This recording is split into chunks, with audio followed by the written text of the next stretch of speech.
I guess we're ready to go. Yep. Okay. Hi, my name is Janet Ahrberg, and I'm here interviewing Arthur Bieri today. And Mr. Bieri is participating in the Oklahoma State University Oral History Project called O State Stories. And he is of the graduating class of 1958. Yes. Is that correct? Okay. Well, we'd like to welcome you. Thank you. And I'm just going to start off with a few questions. Can you tell me a little bit about yourself? Where were you from originally, and where you grew up at your schooling? I was born in New York City, and after birth, my dad and mother took me to New Jersey. We lived in New Jersey just about all my life. My dad worked for a milk corporation, Sheffield Farms, and my mother was a homemaker. And I have 2 sisters and a brother. And I finished high school in 1950, and then I got drafted, and I went to enlist in the Air Force. And I was in the Air Force for 4 years. I was stationed in various parts of the country, Ohio and Alabama. And then I had gone over to Korea in the early 1953. And I was there for a year, and then rotated back to the United States. And at that time, I felt that I really enjoyed the military, but I felt that I needed to go ahead and continue on and try to get my education. So I met my former wife, who was an English teacher at the university, and she taught 13 years. And that was in the summer of 1955. I was in Korea from 53 to 54, and I got discharged in 1955. I was discharged at the Altus Air Force Base here in Oklahoma, and that's what got me to stay in Oklahoma, besides meeting my former wife. And I had gone back to New Jersey, worked in the summer swimming pool, or in the swimming pool in the summer, and then came back out here, and we got married in November 1955. And so I stayed out here, went to school here at the OSU. At that time it was Oklahoma A&M. And then after I graduated, I taught in Cushing. I was there for 2 years. And then I came to Stillwater. The superintendent in Cushing had the superintendent's job over in Stillwater. And so he took that job, and he called me up, and he said, "Are you ready to move?" And so I said, "Yes, sir." And so we came to Stillwater, my wife and I. And then I taught in the Stillwater schools 28 years. Good career, Yeah. good career, good university career, and good career in the public schools. And Oklahoma in general. In general, really. And I had a really good career, I thought, for myself at OSU. That's wonderful. Okay, so you've lived in Stillwater since then? Yes. Okay. Okay, and you don't miss New Jersey anymore? I do miss it quite a bit because when I was growing up, we lived a block and a half from the Atlantic Ocean, and that was our playground. And every so often I can still smell the salt air, even being out here so long. Wow. But it was a good growing up life. It was just shortly after the Depression time too. Okay, well let me kind of begin this and ask you to state, what years did you attend Oklahoma A&M? 1955 to 1958. And Can you tell us again why you decided to attend OAMC? When I met my former wife, and she was teaching here at the English department, rather than she move with me, which I had accepted um, from Bridgeport University in Connecticut, a scholarship to go to school. Well, I didn't take it. I came out here to Oklahoma and stayed with her, and our relationship developed and all, and so then we got married, and that was it. So I stayed out here all that time. You weren't on the GI Bill? Yes, I You was. were, okay. Which, that helped a lot, I would think. Yeah, it did. So from what she was making at the time and the GI Bill, that got me through school. Okay. And what was your major while you were here in school? It was physical education. I got my bachelor's in physical education, and then I had my bachelor's in elementary ed. Then I got my master's in physical education. And all your degrees are from OAMC? Okay. They were from Oklahoma State University. Okay. Because that changed, I think, They was in changed. '57. Okay. I started when it was AMSC, and I graduated at Oklahoma State. Well, what did your family think about you going to school out here in Oklahoma? Well, they didn't object to it at all. As time went on, I did go in from teaching. I went into administration. The superintendent, after several years and all, wanted me to take over principalship, and I did. My dad, I remember saying, "Well, Art, why don't you come to New Jersey? You could make more money."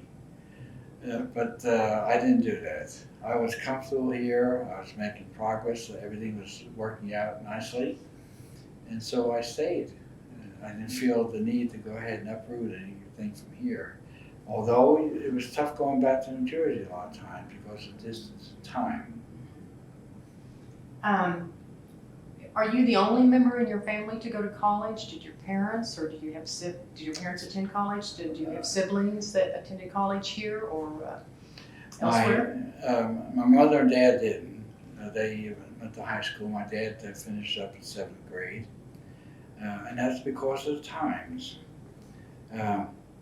My brother went to Monmouth College, which is now Monmouth University, and he was there for 2 years. My sister, my younger sister, didn't go to college, although she felt that the job that she was offered at the time from the U.S. government, that she can get the experience there, and she did. She was with the government for a long time. And then I have a twin sister, and she lives in Flower Mount, Texas, and she had academic work, but she didn't finish on that. And then my daughter, Donna, she graduated from Oklahoma State, but prior to that she went to Oklahoma City University and majored in sociology, and then graduated in FRCB here. My son also graduated from OCU. Okay. So you have one other relationship, which is your daughter that graduated from OSU. Yes. Awesome. Okay, and you said your major was elementary ed and Second elementary secondary and secondary. secondary education, but you went into the administrative part of it. Okay. Can you tell me some of the classes you remember taking? I took a number of classes in physical education, since it was a major. I took the Oklahoma history. I took some sociology, psychology, education classes. Gosh. Well, is there any particular class that stands out from all the others that you remember as one of the most interesting or challenging? I enjoyed all my professors. Okay. I didn't have a whole lot of problems in getting along. I really valued every one of them that I was associated with. from what they taught me, it rubbed on. And also, the classes that I really had a lot of strong impact was my physical education classes. And Dr. A.B. Harrison was very influential. And I see him regularly today. Is that Because right? he works out the Wellness Center as well. But he was a big influence to me. So you took a class under him, or? All my classes Oh, in physical education pretty much were with him. Okay. Yeah. That's awesome. Can you remember some of the buildings that your classes were held in? Some of the names of these buildings, and what was the condition of these buildings? Did you have air conditioning, elevators? Well, the classroom building was one. Okay. Gallagher Iva was another one that was primary, because most of the athletics and intramurals were right there. Gardner Hall, classes there.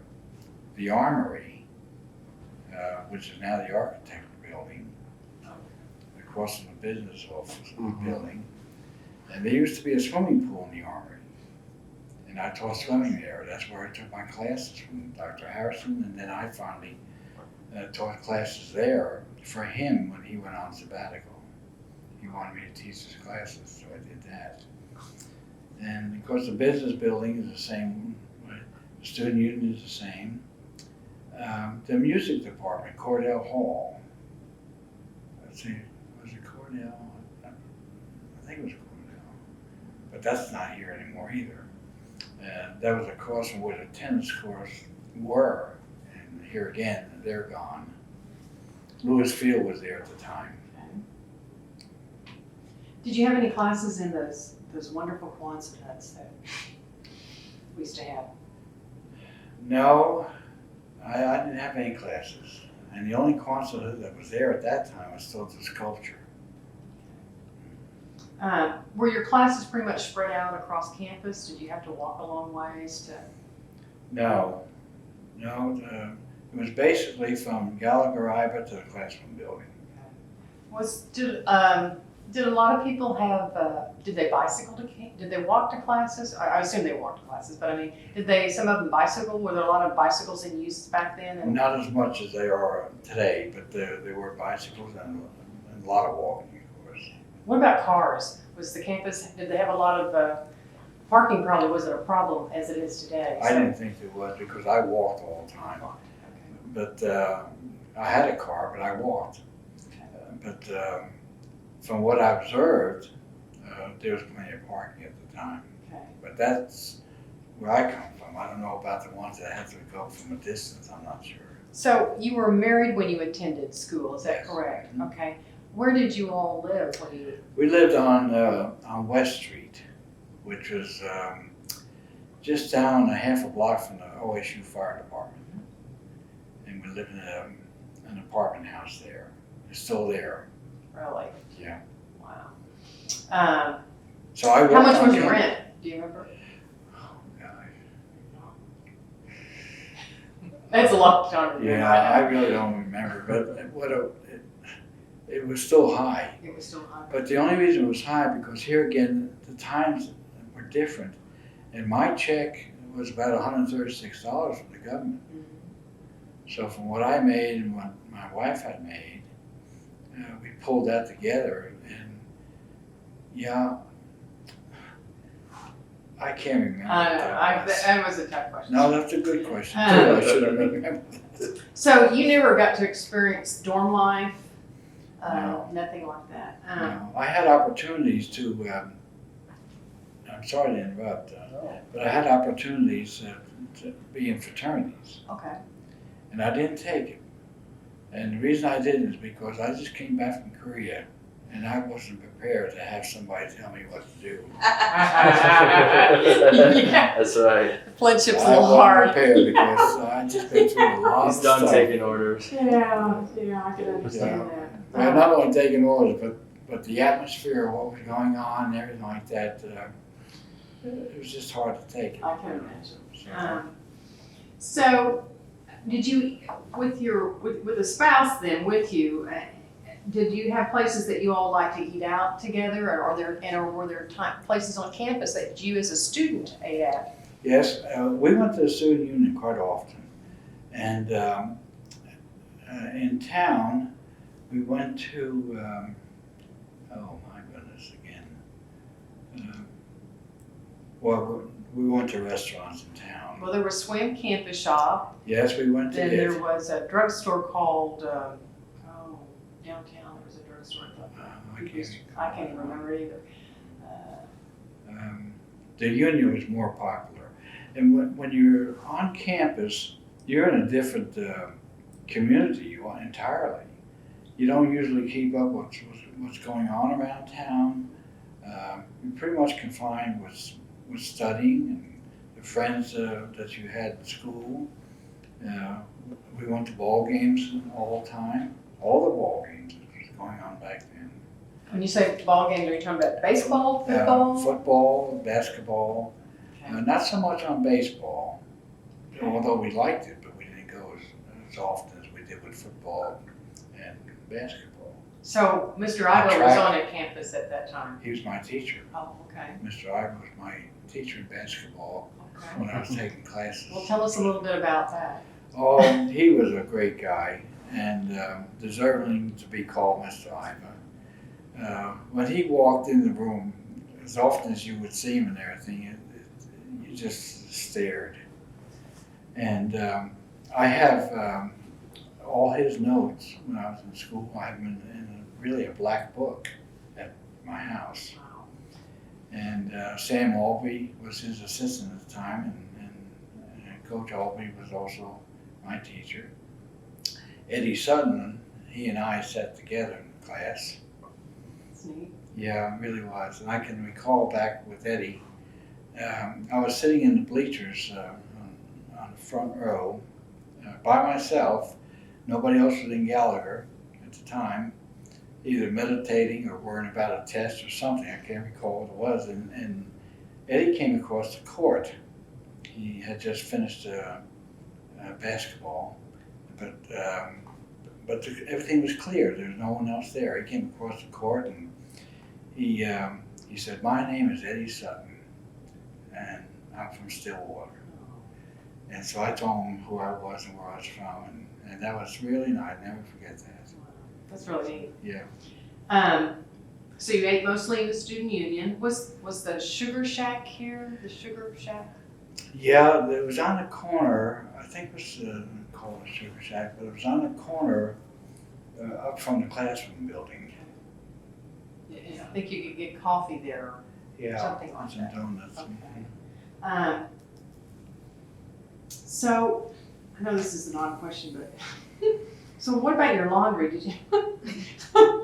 Did you have laundry facilities in your apartment building, or did you have to find places in Stillwater to do your laundry? Yeah. Did you pay people to do your laundry? Was No, it we did it expensive ourselves. enough to do that? Yeah, we did it ourselves, and there were some laundry shops in the area of Washington Street, Okay. and on Boomer Road. As a matter of fact, the Cowboy was there at the time, Okay. and Ike Sanders is the one that has that. And then Ike ran the campus laundry for many, many years. We didn't go there, but we went to the one on the Cowboy. Did you all own a car while you were here in Stillwater? Yes. You did have a car, okay. Did you go into town? Did you visit town often as far as, Yeah, we did. or did you stay strictly mainly at campus? No, we went into town. Of course, the theater was there at the time, and then the campus theater was right on the corner where the Hideaway is now. That was a movie theater, and we attended that quite often, and it was just a half a block from where we lived anyway. But they had good movies. And then we did go into town to Leachman at that time, and then there was another theater on Main Street. I can't recall what the name of that was. But no, and then we went shopping to stores that were available at the time, the grocery stores. So the whole time that you lived here in Stillwater or attended here on campus or attended school here, you lived in the same apartment building? You didn't live anywhere in a house or anything? We did. We lived in at the apartment building on West Street, and then we moved to a duplex on McElroy. They're gone now too. Gosh. But we lived in this duplex for about a year, maybe a year and a half. And then after that, we did buy a house on South McFarland. And we lived there for quite a long time, and Donna was born during that time. And you said you came here on the GI Bill. Did you associate with many of the other military personnel that were attending the school at that time? Was there kind of a camaraderie with you all, as knowing that you were? We really didn't know that at the time, but in class, you would find out that they were in the military, and we didn't talk anything about money, but being on the GI Bill, and the association. Just by chance, you're sitting next to someone and they say, well, yeah, I just got out of service, something like that. And they start going back and talk about it. And after that, you either associated together or you went your ways. Okay. But we had good relationship with campus people, Okay. and the college people. I'll never forget how good it was. Let's talk a little bit about the student body as far as the makeup of the. You said there was a lot of military people here on campus during those years because of the war, mostly here for the GI Bill. Were there any Native Americans that you saw, or African Americans? Very few on Native Americans, and no on African. Oh, I couldn't. Gosh, it was really, really thin.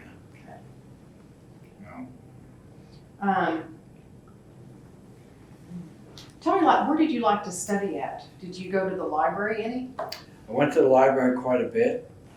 I studied a lot at the apartment that we had. Also, we studied at each other's apartments or house that they might be living in. And student union. That was pretty popular, student union. The library was one of the best because of the accessibility of what you had to have and the quietness. So did you use it a lot? Was it you did some research there? Yeah. For your classes and stuff. Mm-hmm. That's neat. Tell us a little bit about your social life then. You said you went to some dances. We went to the dances on campus. Okay. And they used to have them at Starlight Ballroom. Okay. And how did they charge you? How much did they charge you? Do you know? It was maybe $1, $1.50. And then they had a lot of conventions there.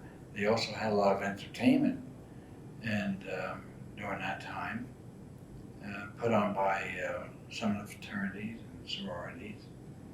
And some of it was free, and some of it was nominal cost. Was the music live? Mm-hmm. It was all played by the band? Yeah. Okay. And there's a lot of good allied art programs, wonderful allied art programs. And the Serratine, I don't believe was built at that time. Can you tell us, we're here for homecoming, so can you give us a little bit of memories about your homecomings that you spent here back then? The parades were always good. They were always really nice, and they started and colorful all the time. A lot of variety, a lot of effort put into every float. It was amazing how quickly they did that, even though it took weeks to get it done. A lot of horses. When the parades were coming down Main Street, they would turn and come down 6th. And the horses had to stop at 6th Street because of the grates by IGA. You know what I'm speaking of? Mhm. There's still grates there. Yep. But the horses would stop all the time. And the riders had to go ahead and take the horses on the ground and not cross the grates, because it's an instinct with the horses and any kind of an animal to go across the grate and maybe get the hoof stuck into it. Were the horses being used to pull the floats, or were they just being part of the parade? Part of the parade. Yep. And then they had a wagon and 1 or 2 shovelers behind the horses. What about the house and dorm decorations? Were they as elaborate as they are now, or are they scaled down, or are they? Well, they were elaborate at the time. And as time went on, you saw different changes that improved things. And they always looked for improvement in class, color, noise. Did they have a walk around like they do now? Oh, They yeah. did back then. Yeah, big time. Big time. But they didn't have any concession stands that I can remember. And I think that's a nice addition, Okay. to put the hot dogs and refreshments. But it's still very colorful, and it was back then. So since you've lived in Stillwater, you've never really had to come back to homecoming. Okay, let's pick it up again. So you want to tell us about the housing here? At the time that we even had our house, my wife and I, everything was residential. People kept their homes real nice, everything throughout the community, basically. But in these times, the neighborhoods are ruined because it just took one person to rent their house in Stillwater, where the family of someone else would come and buy that. Whether it was rented, they offered for sale, bought the house, and now there's their children plus others from other families that live in the same house. That's going on in Stillwater today, So big time. there wasn't a lot of rental property around campus at that time? There was. There was. But the people who would retire or die or for some reason leave, those houses were sold to another family and still kept up. But today, they're rented. And by being rented, it goes downhill because nobody's taking care of it. The lawns are abused real badly with the vehicles. And that's all over town. And it's really caused a lot of disturbance of the residents today who still live there as a family. You mentioned earlier about Valerie Colvin. So can you tell us a little bit about her and did you have interactions with her or classes with her? Yeah, I had a lot of classes with her. Okay, tell us a little bit Miss about Colvin. Miss Colvin. She didn't have her doctors, but everybody called her Miss Colvin, and she was about 4'3", maybe 4'6". She was small, petite, and very, very active, very aggressive, determined to make you a good person in physical education in elementary. And we had classes at the Armory at the time, and we had classes outdoors. We had to teach classes in front of her as part of the student acquaintance of PE and all. And we just learned so much from her in the skills. I did my master's work under her, and that was very interesting. I took my master's as a field problem. It was called a field problem, and she wanted me to write on 3 areas, on rhythms, games, and tumbling. And I did, and came out in 1962. And I used my own students because I was still teaching at the time. So I had access to what you need live. And it worked out real well, but I didn't take advantage of my classes at any time by using school time for this kind of work. But she had a lot of vitality. There was a time when the physical education people wanted to go ahead and name a building for her. And the people against that said, well, she's not dead yet. So we kept after it, and finally we got it while she was alive. Because they had one for Mr. Iva, but he was already deceased. And we always felt it wasn't proper at that time. But the reason it was then too is because they didn't want controversy. Some people would like it, some people wouldn't. But she was alive. And that was such a great tribute when that building was called the Colvin Center. Yeah, I used to go over there for some of my classes. Oh. It was a beautiful building. I still think it's a beautiful building. What were the size of your classes?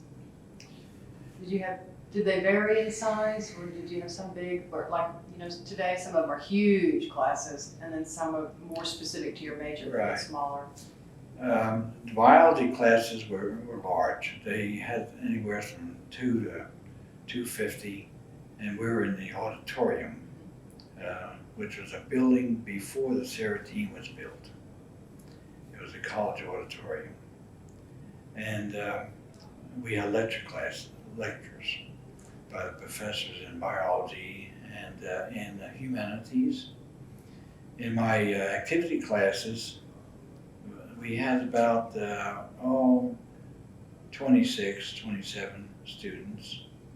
And they were pretty standard because our activities, we went from football to basketball, and also the whole group went. And so the class stayed pretty stable. As far as your social life, you said you attended the games. You attended the football or baseball game, or you didn't attend that many football games here on campus, or did you, at that time, were they, I know back in the 40s they said that a lot of times they played them down in Oklahoma City, but at the time that you were in school, were they being played here on campus? Yes, Okay. they were. And OU was an A&M at the time. They were played here and at Norman. And likewise with some of the other bowl games, Missouri, Kansas. But we didn't travel. I mean, me personally and my wife, we didn't travel, but to go to OU. Okay. And that was just one time, really. And but the rest of the games were come and go. Okay. Nothing at all like going to Washington. Oh my.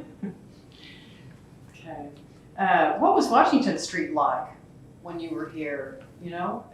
Was it a campus place that it's grown to be, or has been? It changed. It changed so often.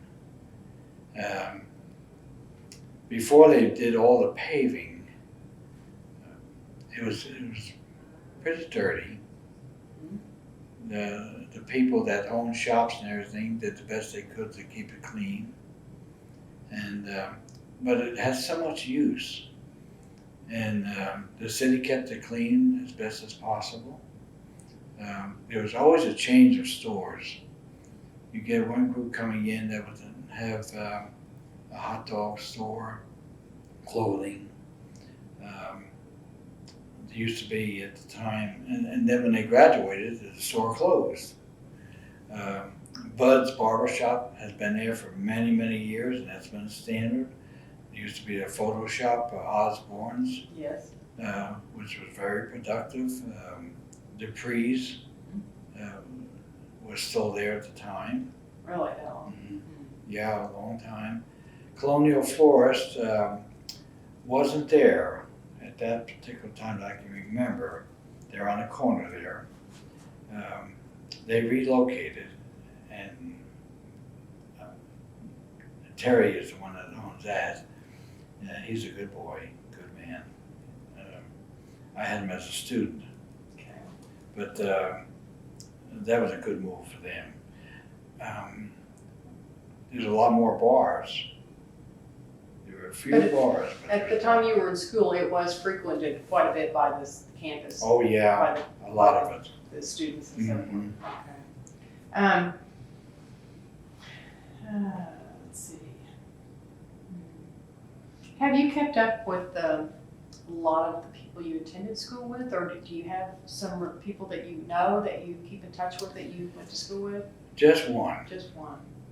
And that's the sad thing about it, because I think when you go into school and all, you need a bind. Friends in college are real good if you are compatible. And to keep a relationship and know what they're doing in their life after college and all, I think is really important. And I do keep in touch with one person, although all my classmates that I can remember about were good people. Myron Peace, he lives in Broken Arrow. He had a good career, and I just visited with him the other day over the phone. And he and his wife and my wife, we socialized, went to dances and all. So to me, that's real important to keep in touch with your college people. Oklahoma State seems to have a real bond with its students and personnel. And can you kind of explain maybe in that feeling, can you put into words what you think, as you talked about this one friend that you have kept in touch with a long time, what do you think about OSU that allows or puts that feeling to be extended to people after they leave the university? Is it the traditions that we have, that we carry on, that bonds you? Is it, just the camaraderie that we have? Maybe it's because we're the underdogs that we a lot of times OSU's known as the underdogs, and so we stick together because you have to. Can you kind of explain that feeling? Because OSU really does have quite a tradition for its homecoming and alumni, and I'm wondering what your take would be on that. I think the publicity has helped a whole lot. The old collegians being out every single day with a lot of good information, expanded information as it is today. The old collegian at that time was free on campus, free in town. Now there was a cost off the campus. But, and probably some people can't handle it unless they know where to get the old collegian. But the old collegian was, at that time, it still is to me, one of the highlight communicators. And they have good writers. And they keep in tune what's going on, not only on campus, but around the state and in the world. The old Stater magazine is very, very good. Keeps a lot of people informed. They have their yearly information that comes out in the 50s, the 60s, and so on. A little brief in there. I think the people that have graduated, that have really done and had a lot of impact in their areas, in their communities and all, don't get as much recognition. And yet they're graduates, they're good people, they worked hard in school, and yet they don't get the recognition as what did you do in your life since you left. You hear more about donations, which overwhelms so much, but the ones like myself, and I got to say that, need to have some recognition that the college had done the job. Okay. Because they went out and did the job. They had good teachers, good surroundings. Do you remember any particular campus traditions besides, let's say, homecoming that you remember that maybe something they did before football games or something they did before maybe before the fraternities and sororities got together, you know, when they had their rush week or something? No. Oh, no. No. It probably was there, but I didn't recognize it. Okay. Speaking of some of the social things that you did they have a lot of bands coming to the Starlight Terrace? And were they local bands? Did they bring any outside people from the city or big names? Did Frank Sinatra ever visit our campus? Or? No, he didn't. No. But the bands began to come to the campus when the Serratine Center was built. Did your family ever come to visit you while you were here? Yes, they did. Okay. That was really nice. What was their impression of Oklahoma A&M when they came, or did they come while you were here in school? Yeah, they did twice. Okay. They were impressed. They were impressed that I was the only one of the family at all that had graduated from school. And it was because of the times and situations that didn't allow sometimes our brothers and sisters and even some relatives that didn't have a chance. But I had the chance because I had the GI Bill, and that made a difference. What was your other question? If your family ever came to see Oh, you, yes, and they what came. was their impression of the campus when they came? They liked the campus very much. I can remember that because of the beauty of it, the care of it. My dad always was very meticulous in neatness. And both he and my mother enjoyed the campus a lot. We ate on campus. They had been to my graduation. And it was just impressive for them to take the time to travel from New Jersey, come to Oklahoma, spend a few days with us and everything, and then go back. But it was really a valued time. Mm-hmm. Yes. Can you tell us anything about what you remember about Theta Pond and Old Central? You touched about the library and the student union, but what about Theta Pond and Old Central? That was always kept up well too, and it was always a drawing card at any time of the year. Homecoming was impressive. There was always a lot of ducks, a lot of squirrels, a lot of birds. The beauty of the pond and the upkeep that they've always done here on campus has been impressive. We talked a little bit about the name change from OAMC to OSU. You were here when they did that? Yes. Okay. Can you tell us a little bit about that? Were you for it? Were you against it? What did most of the campus feel like when they decided? I don't think they had much of a choice of a change. It was coming around, but only those I think that had something to do with it, politically, or however it was motivated to make that change. I really can't be sure. It happened, I think, in 1957. All of a sudden, even though it wasn't all of a sudden, but when it came about, it was OAMC, and then now Oklahoma State. So much had to be changed on paper and color. Orange was just not an orange at the time. They had to do so many samples to identify what orange is. I can remember that part. So, there's orange and then there's orange. I had more priorities sometimes than wondering about the name change, Mm-hmm. But when it came about, it was impressive. But sometimes you go too much overboard. I have to say that.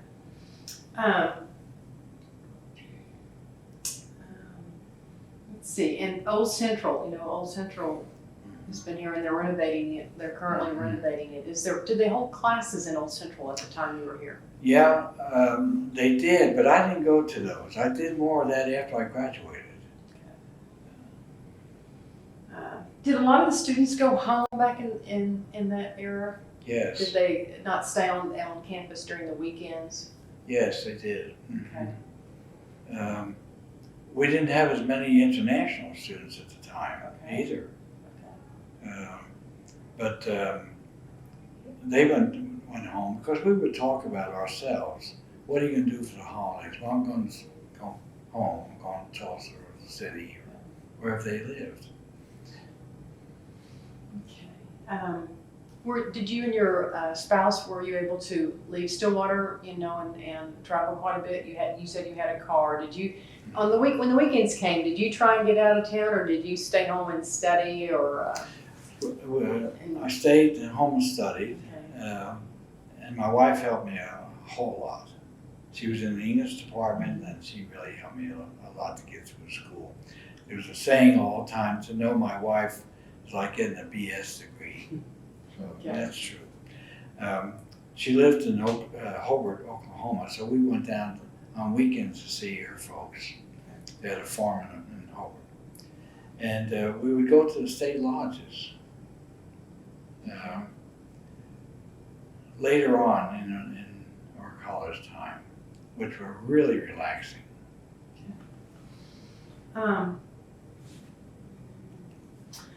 What advice would you give to students today that were thinking about coming to a university? What would you say of why you should come to Oklahoma State University? What advice would you give to them? The friendliness of the campus, the people on campus. I don't know how it would be today in classes and all like that. The people have changed so much in their wearing apparel. We used to wear shirt and tie more. Okay. I think that the attitude has always been high as far as the academics and not just sports. I always looked at everybody that had gone to school at the time I did. We really looked at trying to do the best we could at school. And if you were an athlete, you still did the best you could. But the overall friendliness, to me, was real important. It's really important. Did you have a job while you were, I know you attended on the GI Bill, but did you have a job? No, I really didn't. Job or anything? No, I didn't.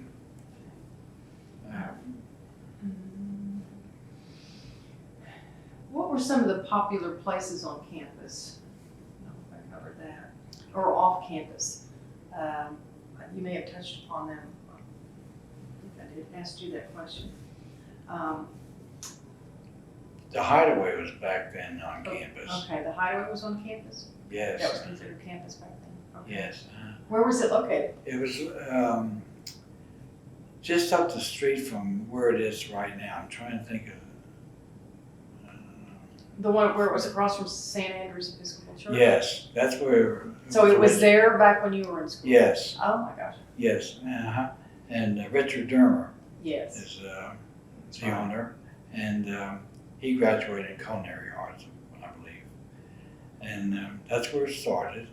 And then as time went on, they moved at their present location. And the campus theater used to be on the corner. But when that closed, then they had a bar that was downstairs at the campus theater. And then that faded out, and then Richard bought that location. Did you said there weren't that many cars? Is that correct? No. There weren't that many. Was this a time when a lot of people? Well, I would think. Did a lot of people hitchhike? Was hitchhiking common back then? I really couldn't comment on that. The reason why I asked is that we've had several alumni, especially from the 40s, talk about when they didn't have cars and stuff, that hitchhiking was quite common back then. So I was wondering if you ever experienced that. Let's see. Is there anything that you would like to add today that we haven't covered? Can you tell us a little bit about well, that's two questions. Is there anything you'd like to add today? And/or can you tell us about the materials that we scanned that I haven't seen them, but you brought some materials that we scanned. Can you tell us a little bit about that? The materials I presented to David has to do with the accomplishments that I have done with the help of a lot of people through the years after I graduated. I started a library program here in Stillwater years ago when I was principal of Lincoln School. I started that in the foyer of the auditorium. And that was the only library. At that time in the public schools, the classroom teachers had libraries in their rooms. But as time went on, I put the library's program together, and that's all written out in this packet. And then the Board of Education saw what was going on, talk was going around, a bond issue was set up, a bond issue passed, and every elementary school has a library in it. That's awesome. Terrific. Yeah. That's cool. Okay, that's neat. That's just one thing. Okay. Anything else? No, I No? really can't think of it. Okay, is there anything that you would like to add today that we didn't cover? Is there a funny story or a memorable event that you would like to tell us? When I was principal of Lincoln School, we had fire drills periodically, purposely set up. I ran a fire drill, and I told the custodian, you check this part of the building and I'll check the other part. I came to the boys' restroom, and there was a little second grader sitting on a stool. And I said to him, son, we're running a fire drill. He said, Mr. Bieri, he said, I gotta go so bad, let it burn, let it burn. Okay, well, that's a great story. That's good. It is good. Okay, well, we're getting ready to stop this thing. I want to thank you again for coming and sharing your stories with us. It's been wonderful to meet you. Oh, and you've done a good it's job, just, flying. I just really thoroughly enjoyed it. So, Thank you very much.